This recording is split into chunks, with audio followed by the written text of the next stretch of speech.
In this video, we're going to look at a summary of the reactions for acid anhydrides, esters, and amides. Again, this is very repetitive. We've seen these reactions with the acid chloride, but we're just going to lay these out as a reaction map here for you. So if we look at the acid anhydride, what we have remaining, that acid anhydride is the most reactive. So if we start with that acid anhydride, it can do hydrolysis to the carboxylic acid. It can do alcoholysis to the ester. We can do aminolysis to the amide. And we can do reduction to the alcohol.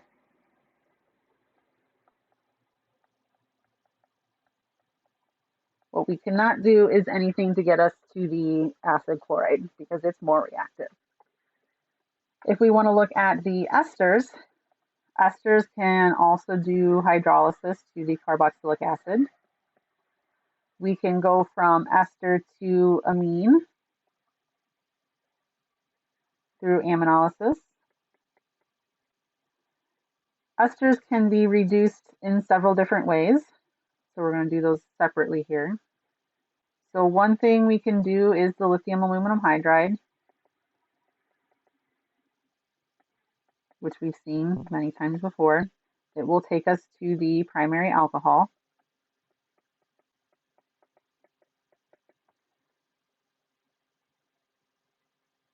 If we want to stop at the aldehyde, we can. And again, we've seen this reaction before. The DIDAH workup is acidic. That can produce the aldehyde. The ester can also undergo Grignard. Just like with the acid chloride, it will add twice to give the tertiary alcohol. So there's your options for ester. Ester cannot go back to the acid anhydride because it's more reactive. If we then want to look at the amide, amide is the least reactive, so it can be reduced. But here, because we don't have an OH, if we reduce an amide, what we actually end up with is the amine, the corresponding amine. We can also do hydrolysis.